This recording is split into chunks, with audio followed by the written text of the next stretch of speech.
All right, welcome to the Cheap Seats podcast episode 28, I believe. Yes, March is upon us. It's the best month of the year, best couple weeks of the year, to be honest, because it goes into April a little bit. So I'm super excited. Great time in the sports calendar. And so I figured, it's been a while since he's been on the show. We had him during football season, but I figured this is the best time to get the one, the only, the sheriff back on the show to talk to the audience, get us filled in on some bets he's looking at this weekend. But also, he's just a huge college basketball fan, quite frankly. So I thought he was a perfect guest to have on. Sheriff, welcome back to the show. How are you? First of all, I thank you. Thank you for having me on again. I always tell people my favorite time of year is Christmas, followed by the 2 weeks that is March Madness. That is no doubt. That's a 1A and 1B. And this is my favorite time of the year. I love sitting down and watching crazy upsets. In no other sport, in no other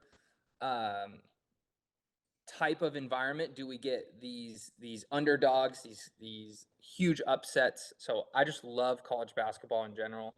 I've been watching a lot of college basketball leading up to this, which I'm very happy to say that I feel like I have a good pulse on a lot of teams, but we'll see. We'll see what happens. Yeah, I'm excited. No, it's going to be a great time, and I'm thrilled to have you back on, sir. I appreciate you making time out of your busy schedule. It's an awesome time. We're recording this on Wednesday, the evening of Wednesday, March 20th, the night before the tournament really kicks off. You get the full slate tomorrow. It's like Christmas. It's like Christmas night, Christmas Eve night. You're sleeping in your bed. You're just ready for those games to get started. I'm just watching Grambling State get a thrilling come from behind overtime victory over Montana State. What a game we just watched in the first four here in Dayton. So that was a good one to have on my TV. Gonna have the next game up, which I believe is Boise State and Colorado. So I might interject with some observations there, but just to set the stage for the audience in terms of where we are right now. But let's get started. Let's get into some basketball. And I think the audience may be familiar, Sheriff. But you are a fan of the Duke Blue Devils, I believe. And I just wanted to start by asking, this is not a judgmental question. This is just an open question for you. Oh, I'm sure. Yeah. Are you going to apologize for the Duke Crazies throwing water and other objects at North Carolina when they lost to them at home on senior night? Are you going to apologize for them? You're trying to set me up here, and I'm not going to let you do it. But I will say this, okay? And without going on too much of a tangent, I will say this about my Duke Blue Devils and Coach Shire. I feel like Coach Shire is in an impossible position because he is replacing the coach of all time. I feel that him apologizing is him trying to be Coach K, and I'm not really, as a fan, I would rather him just be John Shire because clearly, I mean, last year he went undefeated at home. He has the number one recruiting class 2 years in a row. He's a good coach. He's great for Duke. He's getting talent there. But I don't like that move at all. And in terms of the antics after the game, like I hate North Carolina. I hate everything they're about. I hate everything. I hate everyone who's gone there. I hate everything about North Carolina. But they kicked our butts 2 times in a row this year, and that's concerning going into the tournament. I'll be honest. But having said that, I don't think that Duke has played the best basketball that they're capable in those 2 games. I think that Duke is still a better team, and people can say, well, they played twice, scores say otherwise, and I understand that. But I think that Duke is poised for a much deeper run into March than North Carolina is, and we'll get into bad seeds and stuff like that in a little bit. So I'll just leave it at that. Okay, I don't hate that take, Sheriff. I actually do like John Shire. I think he's a good guy. I think he's a respectable guy. I do agree with you. He should just be himself. He shouldn't try to apologize to students after a hard-fought game at home. But I did say in the Monday roundup that it would be wonderful if other coaches started to do that. It would be a hilarious sight to see if you saw other big name coaches just start apologizing to fans. But we'll move on for now. Let's get into some of the actual tournament that's happening. Let's start with the women's tournament because I really want to discuss this. I don't think we'll go into too much detail here. because I just feel like women's basketball. It's always so top heavy. There's always going to be some really a handful of really good teams that I think have a real legit shot to make it. And I know that you're big on you're pretty high on South Carolina this year, which I don't think that's a too spicy of a take. They're 32-0, looking to complete an undefeated season and win another championship under Dawn Staley. So, do you think that anybody can knock off the South Carolina Gamecocks in the women's side of the bracket?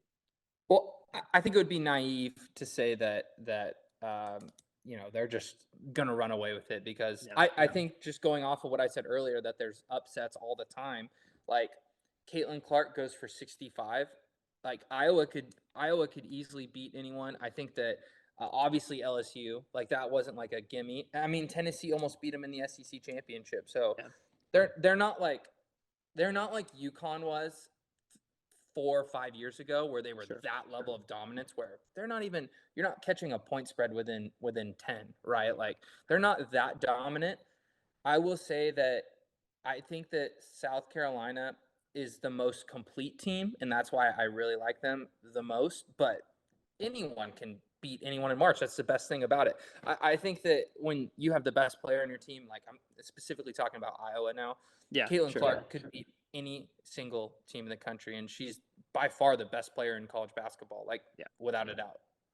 Yeah, we've talked about that in this podcast before. My last guest, Colin, my roommate, he got to write some stories about her and got to see her play against Northwestern this year, and talked about the special talent that she has. I was just looking through the numbers. She averages like 5 more threes a game attempted than the next top 3-point attempt player in the country, and she's shooting at I think a 38% clip or something crazy like that. So averaging way more threes than everybody, and still making at a really high rate. So she is special, and she does have an opportunity here to get Iowa back into the championship game. This time, obviously, I think she'd want to win it. This being her last year officially, she's declared for the WNBA draft, or she is intended to go into the WNBA draft. So definitely Iowa is going to be the team that I think everybody wants to watch. But I think South Carolina is really special this year. Cardoso's a really talented inside post player, but also Malaysia Wiley. I don't know if you've had a chance to watch her. She is a really, really talented true freshman. Speed, skill, shooting ability, got everything. And I think she's the kind of player that I think South Carolina made it to the Final Four last year and came up short. I think she's the kind of player, to get Dawn Staley's team over the hump this year and get them back, and complete an undefeated season. I think they're going to win it. But like you said, it's the tournament, man. Anything can happen. I think we've seen more parity on the women's side as well, where that's definitely more possible. Like you said, when UConn was going on those runs, it didn't feel like an upset could happen. But now this year, I mean, it really is. There's really talented players all across the board. I will say, too, one sleeper team on the women's side, Stanford. Ooh. Stanford's women's basketball team, I like a little sprinkle future on them to make a Final Four. They're a 2 seed. Yep. I could see them upsetting someone in the Elite Eight to go to that Final Four. I'm just saying, if anyone is going to you want some positive money, plus money, Stanford. Mm-hmm. Okay. Stanford. I like that. No, they've been really good this year. They've been really in a really consistent.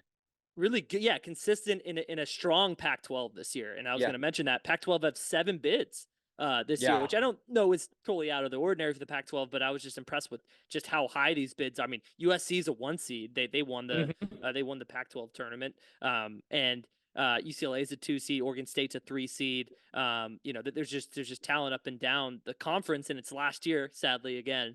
But Stanford, Cameron Brink is a special player. Tara Vanderveer, I mean, if you're going to have any coach that's had this experience in the tournament, and she's the one that you want to have. So I don't dislike that pick at all. I don't know if I have Stanford going as far in my personal bracket, but I think they are a good team, because I just think in their region, I mean, they got Texas down there, but I think Iowa State's a really sleeper team there. They have some really talented players as well. They play in a tough conference, so it'd be interesting, because that could be a potential second round there for Stanford. So Pac-12 is what I wanted to mention, but also I think what I'm excited for, LSU, Iowa in the same bracket. We have a potential Elite Eight matchup between LSU and Iowa. Obviously, last year's championship game. I'm super excited for that one, to see if that comes to fruition. And they're very different teams too, so that'll be a different game than last time too. So I'm super excited about that. Yep. Yeah, I think Iowa's gotten a ton better. I think LSU has improved as well. Obviously, Angel Reese is a special talent, but I think they have a pretty complete roster. And I just love Kim Mulkey. I just can't get enough of her. I've said it on this podcast before. Love the outfits, love the antics, love the emotion she puts in it. So, gonna be really fun women's tournament. But let's get to the men's side. And I don't know. There's been a lot of chatter since the bracket were released, and a lot of people upset, including myself, Mhm. for certain teams getting into this field. So let's get upset about the bracket, not just upset about who got in, who got snubbed. You know, the seeding is kind of weird in my opinion. But let's start with who are we mad? What team are we mad at the most that they got into this tournament? Because I have some clear ones where I'm like, why are they here? Yeah. Yeah, well, I guess I'll start with who I'm mad that they're there, and then I'll go with who I'm mad that they aren't there. Sure, sure. Right. And I think the committee's put in this like impossible position where, and people say different things. Like I think Jay Billis was talking about this the other day. Are we talking about a resume that's a complete body of work, or are we talking about who's playing the best right now? Yeah, And I think that the committee sometimes is inconsistent with that, where I think some of the teams that are in, it's because of their early schedules that they had. I think some of the teams that didn't get in or that have not so great seeding, it's because of how recently they've been playing. So I don't like the inconsistency with that, and that kind of leads me into my first team that I have that's in Michigan State. yep. Big Ten's down this year, as opposed to previous years. The Big Ten is down. I'm wondering if Michigan State is having the blue blood effect where it's Michigan State and so they automatically get a bump. Because and it's no disrespect to the players themselves. I think that they're really good basketball players, but I just think in a conference this year that's been lacking across the board, it's really hard to justify Michigan State being in. And honestly, I think that the top half of the Big East was more competitive than the top half of the Big Ten. So Totally agree. I'm upset that Michigan State is in and a school like St. John's is not in. Um, I really like St. John's. I like Rick Pitino. The way that he coaches, he's kind of old school, but he's embraced this new idea of basketball, shooting threes, right? Like run and gun. I like that. They're playing their best basketball right now. Why not let them be an 11 seed? Why not let them take even Michigan State's as a 9 seed? I just think that sometimes the committee is inconsistent. Are you judging them on a whole body of work? Because if you are, then okay, I guess that's somewhat more justification for Michigan State. But if you're judging them on how they're playing basketball right now, St. John's is clearly above Michigan State. So I'm a little upset with those seating or those teams. Virginia's another team. I know that you have strong feelings about this one as well. And let me just say from an ACC perspective, right? Sure. I think that the ACC was competitive this year, not as good as, or not as dominant, I should say, as they've been Sure. in the past. However, Virginia's style of basketball is so boring and so ineffective against modern basketball. I don't even know how they were in as a 10 seed, playing in the playing game as a 10 seed. And Colorado State is good. The Mountain West was good this year, but they were not that dominant on defense to keep Virginia from scoring for what was it, like 6 full minutes, like, or no, it was 56 minutes, Yeah. right? Yeah. Full hour of actual real life That's time. Yeah. insane. And that's a Division 1 school, and that's a team that won a championship less than 10 years ago. I know it's not the same guys, but I'm just saying in terms of prestige of the program, right? Like, I just I don't understand why a team like Virginia gets in and a team like St. John's doesn't. And that's the Virginia did not play a tough schedule at all. Virginia didn't play a tough schedule. So if you're going to sit here and say it's a body of work, Virginia is definitely out and St. John's in. You know? So I just that bugs me. In terms of bad seeding, UNC being a 1 seed, and this is not just Duke hate, but they've been pretty pitiful in terms of their strengths of schedule and in terms of how they've been playing their last couple of games. I mean, they were up 20, I want to say they were up 26 to like 4 or 5 on Duke at one point, or set. Like they were, and they end up only winning by like 6, which it's a rivalry game. Like there's going to be ebbs and flows within the game, but they're really inconsistent too. And the fact that an inconsistent team is a 1 seed, I'm not saying they shouldn't be in the tournament. I'm not saying they shouldn't be a 2 seed, but to say that they're a top 4 team in the country, I think is a mistake by the committee, because I think they get that because of the name. I think they Yeah. get that because it's North Carolina. Yeah. And I don't know if the committee's predicting how well they're going to do in the tournament. That's why they're giving them a 1 seed. But I just don't see how you can sit here and tell me that a team from last year that didn't even make the tournament and is returning 3 of those players is now all of a sudden a 1 seed. Like Cormac Ryan is not the difference between them making the tournament and not making the tournament. You know what Dude I'm can get saying? hot though. He can get hot from 3 though. He can get hot, and he's a good player. He's a good player. He doesn't play good defense, but he is a good player. And I don't know. I just that Yeah. to me is, and that kind of leads me into my next one is Gonzaga. Yeah. Is Gonzaga a 5 seed because it's Gonzaga? Again, what are we doing, committee? Are we judging them based on their body of work, because they didn't even win their own conference? They played a tough non-schedule, but they didn't win any of those games, or they won very few of them, I should say. Yeah. So it's like, to me, that's a wash. Yeah. If you're not going to win your conference and you don't win those tough games, it's like, why even play them? Gonzaga should go back to playing UOP 20 times and being 20-0 by the time they go to the conference. You know what I mean? Like, Yeah. and I'm so with you. they're overhyped too. And the team that I think should be seated higher is Auburn. Yeah. Auburn's playing great basketball, gauntlet of a schedule, and they are peaking right now. To me, Auburn is deserving of a 3, if not a 2 seed. But I'm curious to see what you have too. No, on your no, list. I'm with If you we there. have I some think of the same. you hit on so many points that I had. Okay. And I do agree, but I'll make a general point first. It just boggles my mind how we can say, I mean, we're always going to debate seedings. We're always going to debate who got snubbed and who should have been in and who shouldn't have. But just felt like this year and just recent years more specifically, there's so much data out there that everybody follows, that everybody can see, that we can see resumes, we can see net rating, we can see all of these different things. It just feels like the committee just sometimes just ignores it on purpose just to go with teams, like mediocre teams in big name conferences that have a big brand, just to get them in the tournament. I'm not saying they're doing it for ratings or anything like that, but I'm not saying they aren't.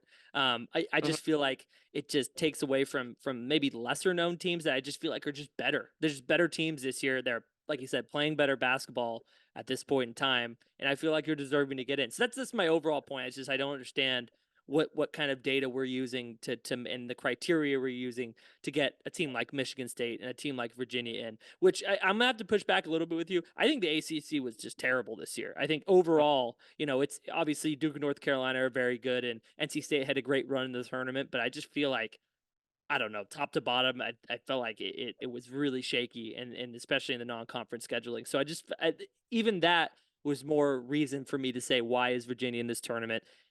And when Virginia's system is working, and when it did work, obviously when they won a championship, it's actually really beautiful basketball to watch because they play really good defense. They slow things down. They're really methodical. But when they don't have players that can do anything on offense, it is one of the ugliest styles of basketball to watch. And we got to watch that last night in the first 4 game, and they got smoked by a team from the Mountain West who maybe I'm biased. I think the West is a really underrated conference. I mean, they got 6 bids, so I'm happy about that. But the seeding for the Mountain West, I thought, was atrocious. I think San Diego State deserves about a 5. They lost some games. I don't know how. New Mexico should be way higher than 11. Colorado State should be a little higher than a 10, I felt. Utah State, 8 maybe, right? I felt like they could have been higher. They're a really, really good team. I don't know. It felt like there was some disrespect there for the Mountain West in terms of seeding. Obviously, the respect was there in terms of getting them into tournament, which I understand.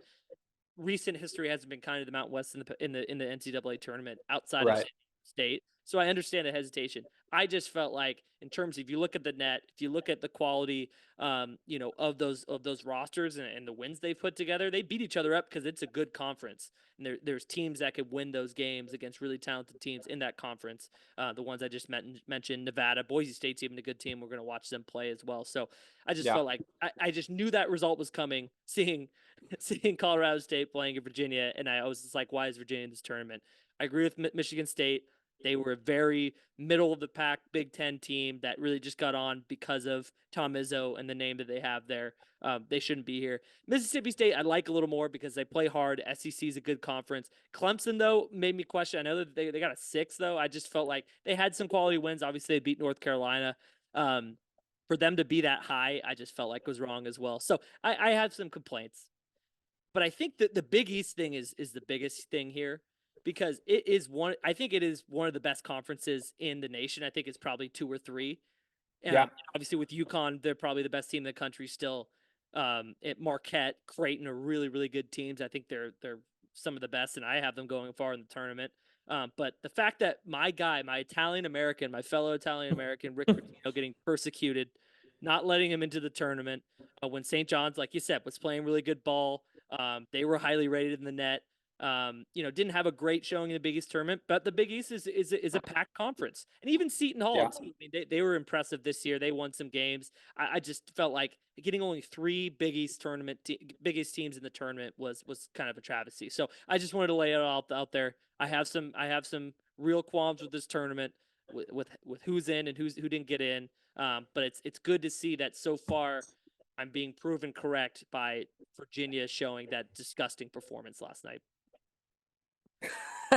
That's definitely the justification that I'm sure that you and the rest of the country was waiting for, right?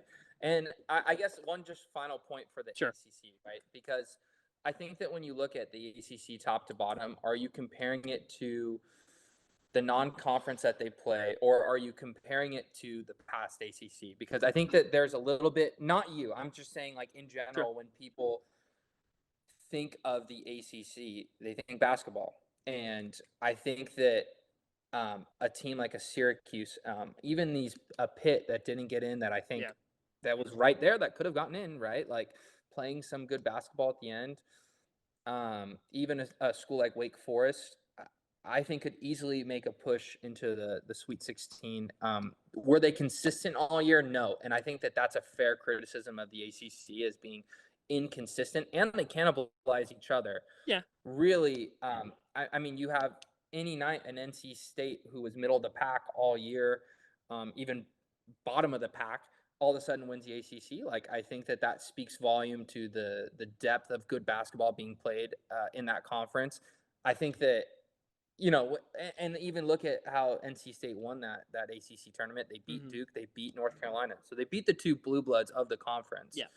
And obviously they won the tournament, so that I'm fine with. I think they were playing really good. They had the good wins. I just felt like, to answer your question, is it felt like compared to other big conferences like the Big 12, SEC, the teams at the top, it wasn't as heavy at the top. There's Duke and North Carolina. I felt like those are the clear talented teams. But with other, like at least even in the Big Ten, you had Purdue, you had Illinois. I think Wisconsin and Nebraska are good programs as well.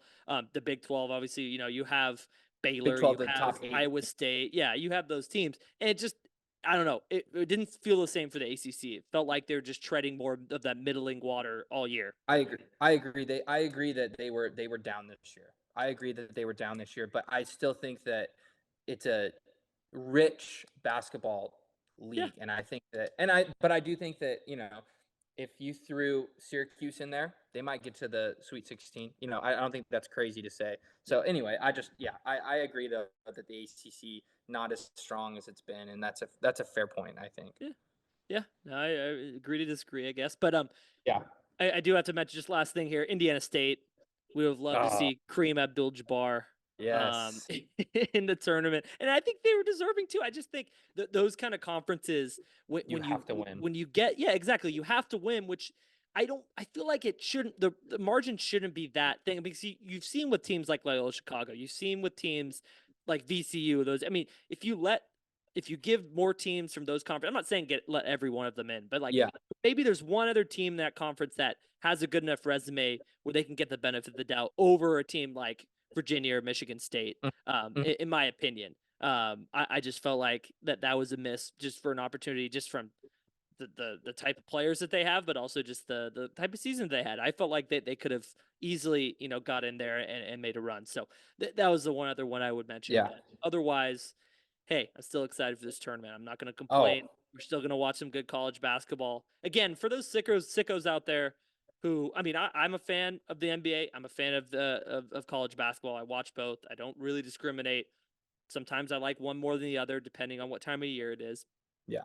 For those sickos out there who just watch the NBA and just crap on college basketball, I don't know what to say to you. Watch the tournaments, like we said, one of the best spectacles in all of sports. But also, if you're complaining about shot making and all of this, like the skill level in college basketball, I think you have something wrong with your head. Obviously I love watching NBA. It's the skill level has never been higher, but sometimes I love watching kids brick all these threes, miss layups down the end. It just adds to the excitement, and they're always playing hard. They play defense hard. Yes. They're diving on the floor. The one thing that I will give NBA the folks who love the NBA more is the officiating college basketball is not my favorite. Oh my Not my God. favorite. So So that's the bad. one thing I'll give them. But just to say, I love college basketball. The effort is there. The pageantry and the crowds are there. I don't care if they're missing more shots. I really don't care.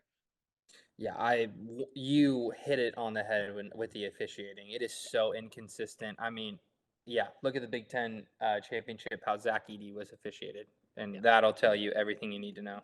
And watch how he's officiated when they play, because he's gonna get fouled every single time, and they're gonna call it every single time in that game. Yeah. 100%. Yeah, it's just unfortunate.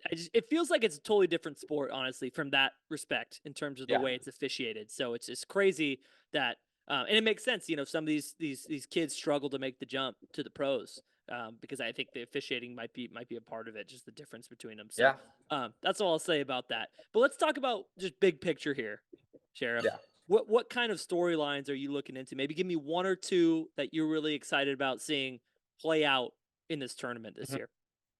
I think the biggest story, and maybe it's not that big of a story because of how well they did, but the Big 12. Yeah. The Big 12 was a far and away, I don't care what anyone says, far and away the best conference top to bottom. And Iowa State winning the Big 12, I can't they have a tough road, but I think that Iowa State, I don't know how much momentum they're going to have left in the tank. They caught Houston on a bad night for Houston. Um, I am curious to see how well the Big 12 is going to match up against the rest of the country, because we have it every year. Sometimes it's the ACC. 2 years ago or 3 years ago was a Big 10, and then we've had it actually be the SEC too. These stacked conferences always just fall apart by the Yeah. second weekend. Yeah. So I think my biggest storyline is can the Big 12 get a majority of its teams to the Sweet 16, or even to the past the round, or to the round of 32? Because I think that as a task in itself is going to be difficult given their matchup, some of their matchups. I think that's the biggest storyline. My favorite my favorite first round matchup, and yes, it is biased, and I don't care, is Duke and Vermont. Because I think that those are two fantastic teams. And I think that Vermont, if they weren't paired up against Duke, would be a Sweet 16 team. Mm, They're pretty fun to watch. yeah. Catamounts, And baby. watching them win their championship was awesome. Was awesome. Yeah, Vermont's always one of those teams that are really fun to watch. They're playing a little lesser known conference. I Mhm. feel like they always do pretty well. But the Catamounts, yeah, how can you not love the Catamounts? Nobody knows what a Catamount is, but Right. every time they come into the tournament and they make some noise. So no, I agree. That is a matchup that I'm definitely going to watch. I think, I guess this goes along with matchups, but for me, something that maybe goes along with complaining about the tournament as well. Why is the East so stacked? Why is the East region just insanely stacked? They put Iowa State in there, Auburn in there, UConn in there, and then who's the 4 seed? Illinois. Illinois, yeah. Well, Illinois is a 3 seed. Yeah. Yes, 3 seed. Sorry, and Auburn's the 4. But Yeah. four of just like the hottest teams in college basketball right now. Four of the, I think some of the best teams in college basketball, quite frankly, just with the way they're playing right now. Auburn, Mhm. went all the way through the SEC. They got Bruce Pearl, who's coaching at an amazing level right now. Yeah. Iowa State, like you mentioned, UConn, like we already mentioned, that they won last year. They're looking to repeat. But just in Illinois, who I think, say I don't like Terrence Shannon Jr. I don't like what he's done. I think he's a scumbag. Yeah. Allegedly, what he's done. Uh, Allegedly. Yeah. but Yep. Yep. damn, Yep. he's a good basketball player, man. Watch him in that Big Ten championship game against Wisconsin. Just put Illinois on his back. Was something else. And I think so. Illinois has got some real talent there. So it's a shame that they put all four of these teams in the same freaking region. And Yeah. they're going to cannibalize each other a little bit because I feel like any one of those could make a deep run if they're Makes elsewhere. for good. It makes for good matchups. Second Yeah, weekend though, it if we're gonna does. spin this. It does. It does. I just would love to see them like those teams, each of those teams, get a little farther if Yeah. if that could have been possible. But so that's a little complaint for me. Sure. I don't know why they're on in the same bracket. Yeah. But I guess I'll go. Maybe similar to your just things that I'm matchups that I'm looking for. Gonzaga McNeese, another five, Yes. five against, it's 5 against 11 or 5 against a 12, on the other side. I just Gonzaga, just like you mentioned, just didn't feel like they were the same Gonzaga team this year. No. Struggled in the WCC for most parts, and they are playing better basketball as of late. I think St. Mary's was the best team in WCC, and they showed that in the WCC championship game by taking them out. But I just feel like they're shaky, and I think McNeese, 31 team, plays a really cool brand of basketball. They're hot going into the tournament. I don't know. I think Gonzaga's only like a 5.5 point favorite in that game. Mhm. Something that I really want to watch closely because I just think maybe I'm biased. I just think Gonzaga's kind of fraudulent this year, and that they could be susceptible to a first round upset. I agree 100%. One team that I didn't mention. I mean, I love a ton of games, but Yeah, this is going to kind of go into my dark horse teams yeah. Let's or do it. just and teams that are primed for an upset. I, and again, this could be a Duke bias. I think North Carolina is very susceptible to get beat, if not in the round of 64, in the round of Okay. 32. Yeah. And Kentucky with Oakland. That is the most intriguing, and that's kind of the bridge that I had there. Kentucky playing Oakland. I think that there could be 200 points scored in that game. I Yeah. seriously, the way Kentucky's one that of they those shoot teams. Yeah. threes, the way that they both teams shoot threes, Yeah. and their offensive capabilities, I genuinely think that they could score 200 points. And when you're scoring points, that's how upsets happen. Yeah. It is when the people just can't miss. Yeah. It's less likely when it becomes like a grinded out game because you'll always get that like random, team or that I shouldn't say random, that higher seed being able to lock it down on defense. Outlast the team, make more free throws. Yeah, Yes. no, exactly. Yeah. Yes. But when it's all the threes are going in, the upsets are going to happen. Yeah. So I those are my two teams that I say are on upset watch, if not in the first round, in the second round for sure. Yeah. And I think along those lines, Kentucky's a real three quick, seed. Jeff, if I can, similar to Kentucky, I think Alabama is one of those teams where they Yeah. play such a fast pace, frenetic, shoot the lights out, but play absolutely zero defense. So if a team like Charleston is known to be a pretty good shooting team as well, I believe. But even maybe in the second round, if they're taking on a St. Mary's or even a Grand Canyon in that matchup in that first round, I feel like Yep. that's one you got to watch as well. I mean, it's just Alabama. I think you kind of saw it last year where they just couldn't make shots, and San Diego State just outlasted them. If they get in the Yep. battle like that, and they're their defense kind of betrays them, they could be a team to watch. So that's my one team where I'm really saying I think Alabama might be the one team for me to be on upset watch outside of Gonzaga, obviously. But I think the one other matchup I wanted to point out that I'm excited to see is Oregon, South Carolina. I think this is a really fascinating matchup. I know you like the Oregon Ducks as well in other sports, but goddamn Dana Altman does this every freaking year. I feel like doesn't matter how bad they look like in the regular season in the Pac-12, he will find a way to grind out, either get in the finals of the Pac-12 tournament or win the whole thing, which he did this year, and get Oregon into the tournament. it boggles my mind. He's a great coach. Doesn't matter. They have freaking Peyton Pritchard out there for 8 years, hitting shots in the backcourt or whoever they have this year. I mean, Oregon's just one of those never die clubs. So I feel Yeah. like they always have a chance. And then South Carolina, just obviously a great story. Picked to be terrible in the SEC this year. They were terrible last year, and they kind of got reincarnated. They're a really quality program. So I'm excited to see those two teams butt heads this year in the first round. That is such a great point, and I think that those are momentum trains that are about to hit each other. Yep. And I ultimately think Oregon will win. Yeah. But he is a hell of a coach. Dana Altman is a hell of a coach. Yeah, there's no doubt about that. Okay. Awesome. Yeah, I mentioned it. St. Mary's, Grand Canyon, fascinating one too. I think St. Mary's is a really good program. I don't think they're going to get upset, but Grand Canyon's just one of those teams that plays in a small conference, dominates it, plays a really. They have some really impressive wins this year. They beat San Diego State there. They have some other ones. So I don't know, just another one to watch for me. Can I actually? I think that should lead us into our Final Four. Let's do it. I'm going to start with the fact that I'm picking some. I could easily pick something that I think that everyone would be like, that's so boring because they're 1 and 2 seeds.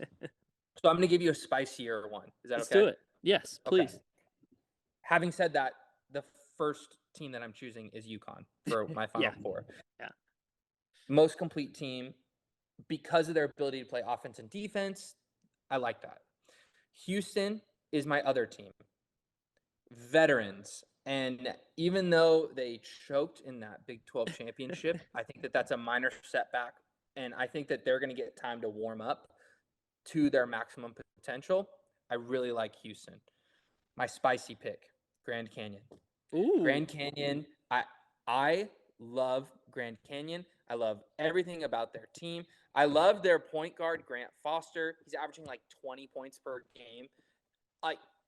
But definitely NBA guy. So for all of you NBA sickos out there, if you just want to watch this guy play, go ahead because he's going to pull up and hit jumpers. He's athletic, finishes at the rim, shoots threes on a pretty consistent basis. Yeah. Love everything about the matchups for Grand Canyon as well. I think that Grand Canyon could easily be a team we see, maybe not Final Four, maybe that's a stretch, but I'll put them there. But definitely Sweet 16 or Elite 8. And then my last one is Creighton. I think Creighton's a pretty consistent team. I think Creighton will be they have a little mix of great defenders. They have a mix of good guards, good guard play. I think that we could definitely see a McDermott team go pretty far into the tournament, and I would go on a limb saying maybe even Final Four. So yeah, my Final Four is UConn, Houston, Grand Canyon, and Creighton. I know, but I want to give the people something, right? Like, who wants to hear 1 and 2 seeds and 3 seeds? No, that's boring. Let's get a spicy pick in there, right? No, I think the people appreciate that, Sheriff. I like it. Grand Canyon, yeah, like you mentioned, I think they're a team that you really want to keep an eye on in that matchup because I'm going to try to watch as many. I'll be out of town. I'll be at a wedding. Shout out to my cousin James. Congrats to you getting married this weekend. But also means I will have to be watching watching my phone for a little bit if I can get away and get some time in front of the TV, watch some games. So, but St. Mary's, Grand Canyon is going to be one of those games I'm going to try to sit down for. I think we have 2 out of 4 the same. I have UConn and I have Creighton. I think those two teams are really good. I think Creighton's really quality. I think honestly, you could argue. I mean, I was happy with San Diego State's run last year. I think it was incredible. But you could argue Creighton could have been there last year, if things went a different way in that game and the foul wasn't called, which it was a foul. Different officiating, yeah. Was a foul. But I think they're a quality team. They have a lot of the same guys back. Obviously, Nemhard went to Gonzaga, but I think they got good replenishment there. And McDermott's just really a good coach as well. UConn, like you said, complete team. Really good depth, really good coaching. Obviously been there last year. Maybe some of that fatigue factor creeps in and maybe they another team picks them off a little earlier. But I think they're just, if they play even 90% of what they can be, I think they can beat anybody. The other 2 teams I have, and I think we're kind of butting heads a little bit.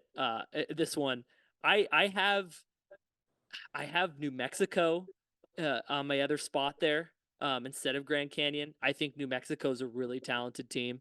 I think Rick Pitino Jr. Is a good coach, and I think they have a couple players that could really make a difference. It may be very difficult for them. I think this is like you picking that Grand Canyon Yeah. down in that region. But like you said, that's the North Carolina, that's the Arizona region, which I like Arizona. I just don't know if those two teams are Don't really trust them. strong. Yeah, really strong, and you can trust in that region. So I picked somebody. I have St. Mary's and New Mexico in that Elite Eight matchup. So I have St. Mary's outlasting Grand Canyon. I think that might be their toughest matchup, but I really like this St. Mary's team. I've watched them in the WCC this year. I think they're much better than they were last year. And if I recall, they lost a very close game early in the tournament last year to a really good team. Was it an FAU team? I forgot who they lost to, but somebody that ended up going far. I just can't remember Yeah, off the I top think of it my was head. actually FAU. Yeah, so something like that. So I just feel like St. Mary's, they play really good defense. They can stop teams that have shooters. So I feel like they can make that run. But I feel like New Mexico, I don't know. I just love the Mountain West. Maybe You that's like? just me. Hey, And I then, like it. yeah, and then in my top side in the Houston region, with your Duke and Wisconsin, I still have Marquette going through. So I have three Big East teams getting in. I just feel like they're so good. I've been impressed by what Marquette can do. I don't know. That's just who I have. I feel like Houston still to me, like I know they can make those runs. I know they're a really solid team, but it feels like sometimes their faucet just turns off, and you never know when it's going to happen, and they just struggle to get done with games. That's fair. Yeah. So Yeah. that's who I have. I mean, they did it in Iowa State. Like, I mean, that's proof in the pudding. Yeah. So I have my predictions. That means none of those teams are going to get to the Final Four, knowing Yeah. how good I am at predicting things. But I think I talked about some of my dark horses as well. New Mexico, like I mentioned, Utah State too. Again, I think I like the Mountain West, but Osabor's a great player. I don't know. Danny Sprinkle's a great coach. I like this Utah State team. I have them going pretty far. I don't know. I think that's the one other one I want to mention. So this has been a good show. Let's get to, should we get to some bets for Yeah. this first round, this Thursday and Friday? Let's talk about what do you like, what do you liking on the board for this early weekend here? Well, first of all, let's remind everyone: gamble responsibly, gamble within Please. your means. Make sure that you're not gambling anything that you're not comfortable with losing. Because let's be honest, like we said, there's a lot of upsets in March. Nothing's guaranteed. You could end up like Shohei Otani's translator. Yeah, literally. So You don't want to do that. let's preface everything with maybe pick a couple games that you want to watch and put some money on and enjoy the rest of it. And then the second weekend, you'll have watched all the first rounds. Speaking from experience, betting the first weekend is always kind of hard, and Always tough. it's going to be really hard to come out ahead of the pack. So with that being said, I'll give the people one that some that I really like on Thursday, and then we'll go to Friday. Let's do it. Or maybe I'll go Thursday, you go Thursday, and then I'll go Okay. Friday. Yeah, no, I like that. I like that.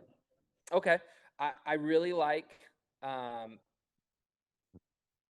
Oregon -1.5 against South Carolina. I think Oregon wins that game. That's and it's basically a pick 'em at that. In fact, the money line is -110. Yeah. So it's in fact a pick 'em essentially. I like Oregon. I like Dana Altman. Kind of the things we've already touched upon, so I won't go too much into it. But in terms of the spread, that's one I really like on Thursday. All right. For Thursday, I think again something I already talked about. I have a few. I have three right here. I have two spreads and an over under. So I'll touch on this one. McNeese plus 5.5 versus Gonzaga. I feel like they can cover that, if not actually win outright. But I don't know. Just to be safe, take the points there. I don't know. I had this feeling. I had this inkling. So I just want to mention that. Texas Tech, NC State, another one of those matchups where I could have mentioned. It was like an honorable mention on a game that I was looking at. NC State, I feel like they already had the run of their life in them in that in that ACC tournament, and I feel like Texas Tech. We talked about how deep the Big 12 is this year. I feel like they're kind of primed to cover 4.5 against NC State and win kind of convincingly, because NC State's just, I think they're going to be out of breath still from how hard they'd had to battle in the ACC tournament. I think Texas Tech's going to be fresh, going to be ready to go. So I like Texas Tech -4.5 against them. Yeah. And then just a quick over under. I hate the way these two teams play. Well, I shouldn't say that, because Mississippi State is awesome on defense. They're just hilarious to watch. They can't really hit a ton of shots. Michigan State too. They're kind of inconsistent. I like the under 130.5 in that game. That's all I'll say. Ooh, Yeah. I like that. I like Yeah. that. Um, my over under for Thursday Yep. is, I kind of already said it earlier in the Sure. show, is Oakland and Kentucky, 162 and a half. That's a huge Yeah, over. It's there's such going a to be, high over. dude, I'm telling you, there's going to be scoring in that game. Yep. It's either going to be a dramatic, like, there's no question that it's going to go under, or it's going to blow by, like I said, 200 points. So Yeah. I'll go ahead and go with Kentucky's going to make some shots. Oakland's going to respond with some big time shots, and it's going to go down to the wire. That also means that, like, the Kentucky spread, if you want Oakland plus 13.5, I wouldn't be opposed to that bet either. All right. In terms of Friday, it was a little tougher for me to see the board. I like I like Nebraska. Excuse me. I'm sorry, I misspoke. I like Texas A&M plus 1.5 against Nebraska. Okay. I think Texas A&M. I think that the SEC is strong. I think that in terms of the tournament, I think that Texas A&M, with the way that we kind of talked about how officiating is different too. I think that Texas A&M benefits from that different officiating. Hmm. So when it's 1.5 like that, I mean, I'm gonna go money line on them. They're plus 105. I'm gonna go with them.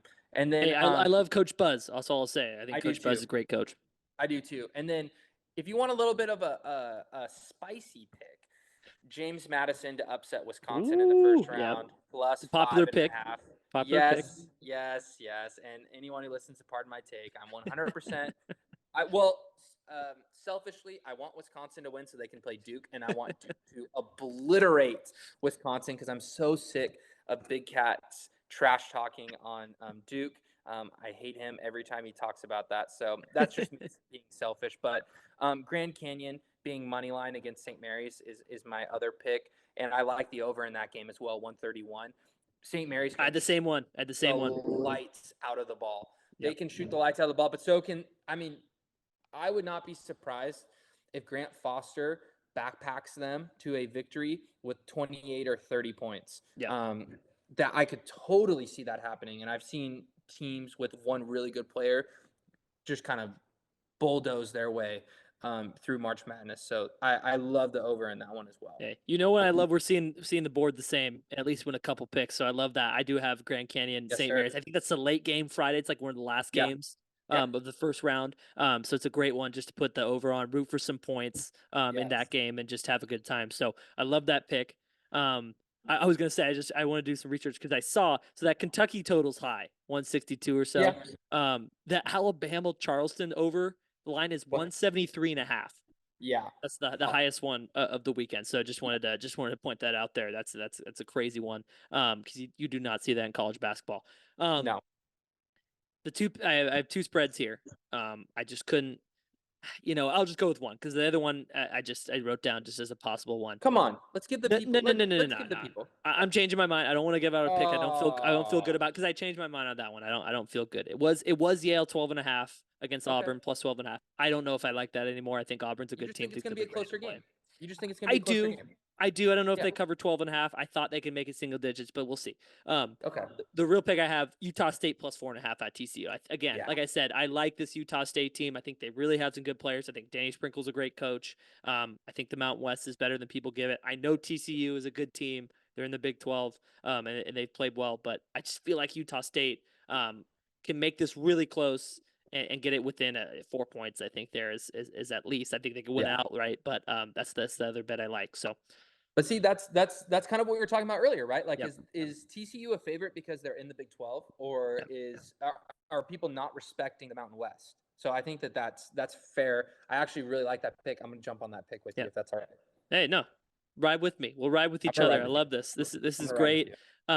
I'm just gonna get. That's what I'm saying. I'm going on a hunch right now that the Mountain West is disrespected in seating, maybe disrespected in the line here. So I'm excited to test the waters again. Very responsibly this weekend. Gonna just bet just a few games, sprinkle a few games Mhm. that I like that we talked about, Yeah. and really just take some in and make more informed decisions as we go into the tournament. You don't want to blow your load in the first weekend, and especially in the first round. You don't want to do Yeah. that. So just a PSA out there to everyone.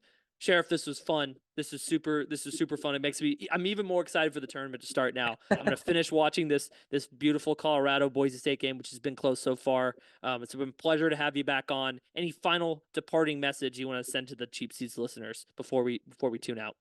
I just want to say that again, everyone. I hope everyone enjoys my second favorite time of the year. And go Duke, let's go, baby. Just because I didn't have them in the Final Four doesn't mean I don't want them to win the whole thing.